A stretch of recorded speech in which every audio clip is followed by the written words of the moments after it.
مولایا صلی وسلم دائما ابدا۔ اسلام کی تاریخ انتہائی دردناک ہے۔ حضرت مولا کائنات رضی اللہ تعالی عنہ کو ابن ملجم نامی بدبخت نے جو ہے وہ تلوار کا وار کر کے جو زہر میں بجھی ہوئی تھی شہید کیا ہے۔ تو یہ بغض اور دشمنی رکھنے والے لوگ تھے جو زمانے میں موجود تھے۔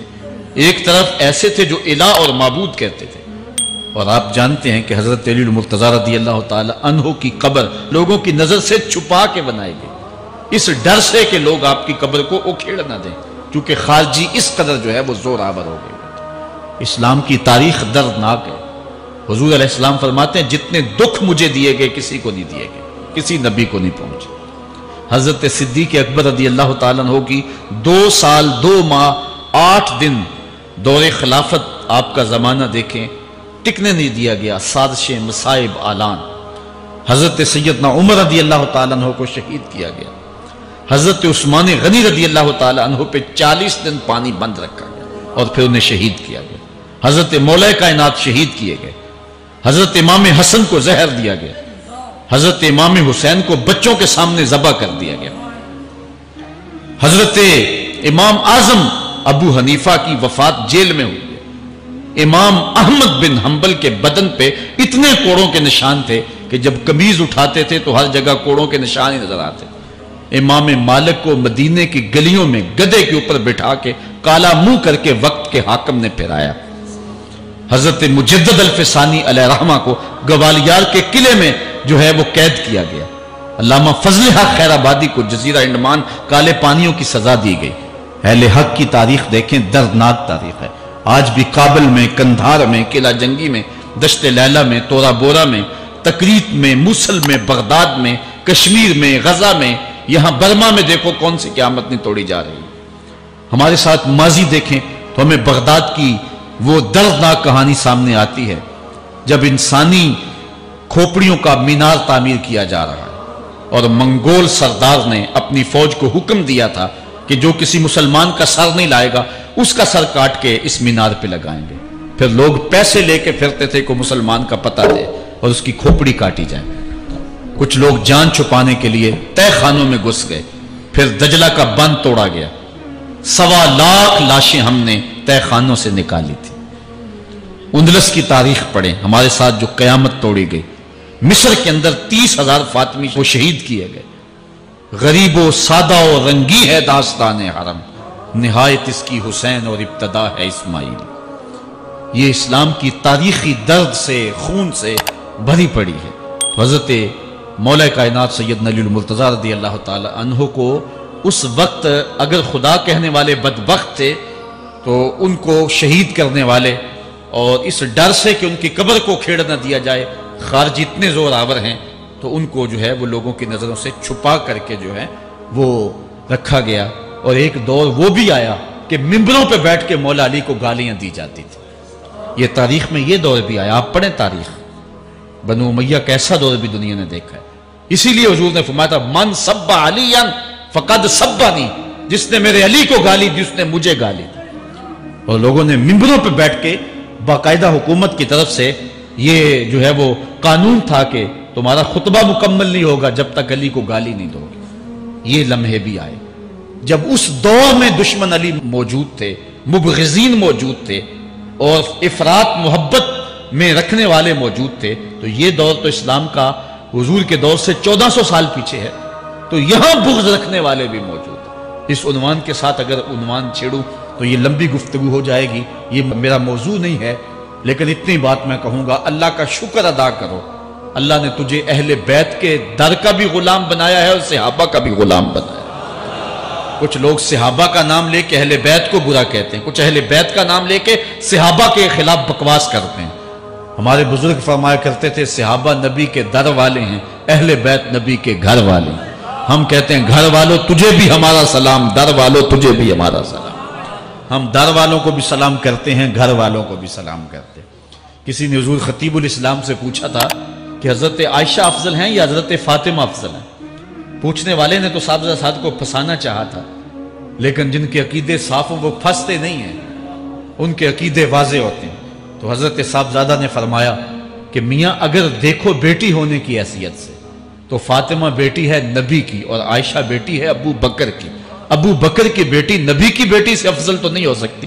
اور اگر دیکھو بیوی ہونے کی حیثیت سے فاطمہ بیوی ہے علی کی اور عائشہ بیوی ہے نبی کی. علی کی بیوی نبی کی بیوی سے افضل تو نہیں ہو سکتی. تو یہ اپنے عقیدے کو واضح کر دیا. اللہ آپ کو سلامت رکھے اور حق کی راہوں کا مسافر رکھے. آج کا عنوان ہے حضرت مولا کائنات کے اقوال حکمت، ان کی زندگی کا نچوڑ. اللہ نے بصیرت کا جو نور اور جو ہے وہ دانش اور فہم و ادراک کے جو اجالے مولا کائنات کو دیے تھے وہ انہی کا مقصود ہے. ایک ایک بات سے نور نکلتا ہے اور اللہ قرآن میں فرماتا ہے جس کو حکمت عطا کر دی گئی اس کو خیر کثیر عطا کر دیا گیا. حکمت وہ اس بات کو کہتے ہیں کہ جس کو لوگ نقل کریں اور جس سے فائدہ حاصل ہو. حضرت مولا کائنات کی باتوں کو لوگوں نے لکھا، یاد کیا اور آگے منتقل کیا.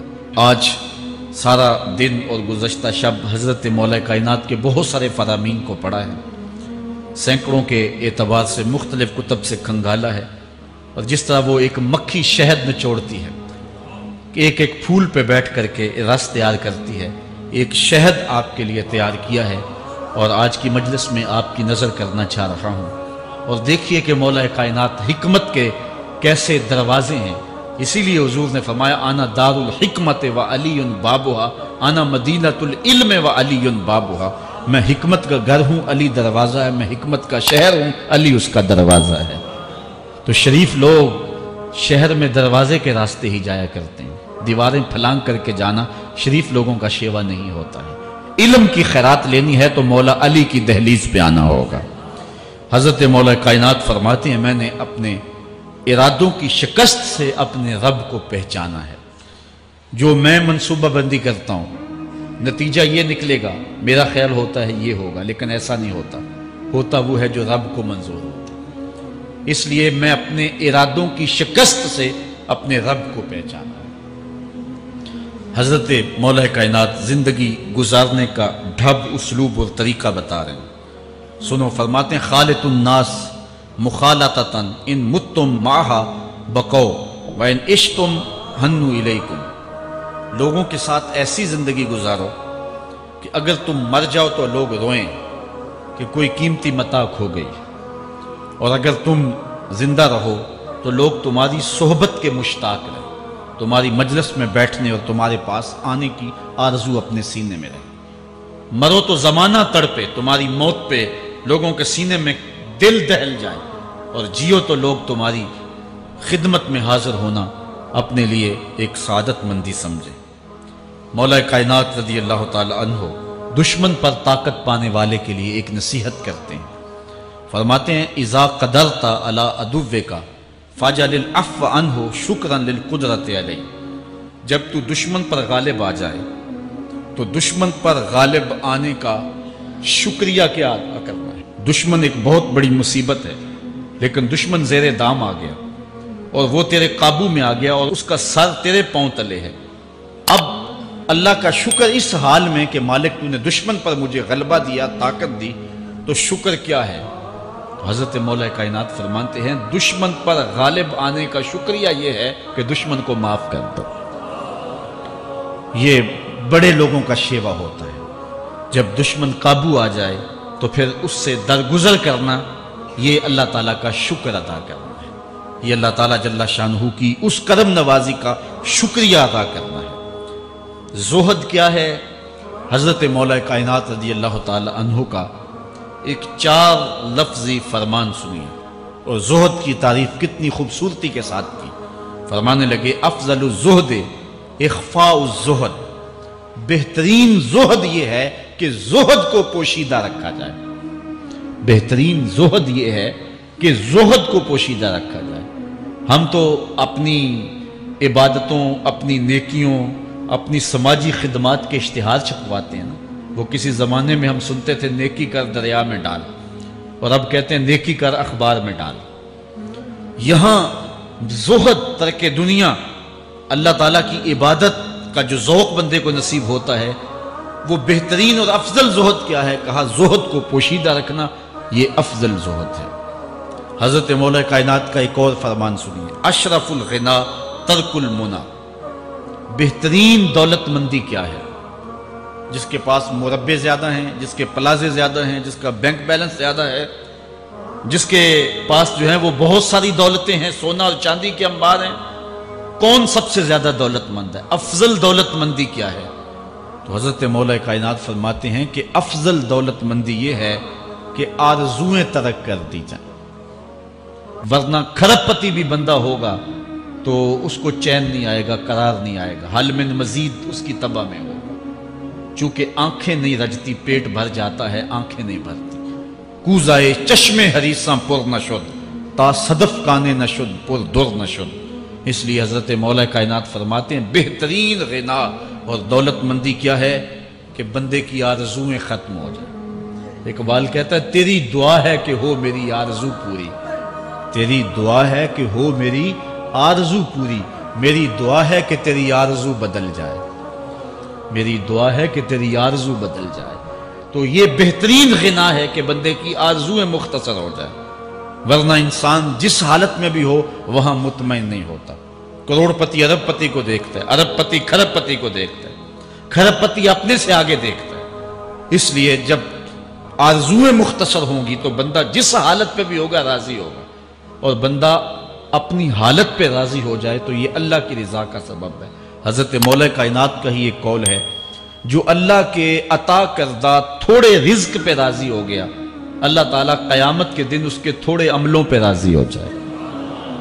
یہ اللہ کی کرم نوازیوں کے رنگ ہے۔ حضرت مولا کائنات کی ایک اور حکمت آمیز بات سنیں، فرما رہے ہیں سیئات تسوء کا خیر عند اللہ من حسنۃ توجب کا، وہ برائی جو تجھ کو پریشان کر دے، دکھی کر دے، اذیت میں مبتلا کر دے، وہ گناہ جو تیرے ضمیر پہ بوجھ بن جائے، تو اپنے آپ کو حقیر سمجھنے لگ جائے، چھوٹا سمجھنے لگ جائے، گناہگار سمجھنے لگ جائے، جس برائی سے تجھے دکھ پہنچے وہ اس نیکی سے بہت اچھا ہے وہ تیرا برائی کرنا جو تجھے تکبر میں مبتلا کر دے۔ جس نیکی سے تو متکبر ہو جائے، انسان کو انسان نہ سمجھے، مخلوق کو کیڑے مکوڑے سمجھے، اپنے سجدوں پہ ناز کرے، ان سجدوں سے وہ برائی بہتر ہے جو تیرے اندر عجز پیدا کر دے، تیرے اندر نرمی پیدا کر دے، تیرے اندر جو ہے وہ ایک رکت پیدا کر دے۔ وہ برائی جو ہے وہ اس نیکی سے بہتر ہے۔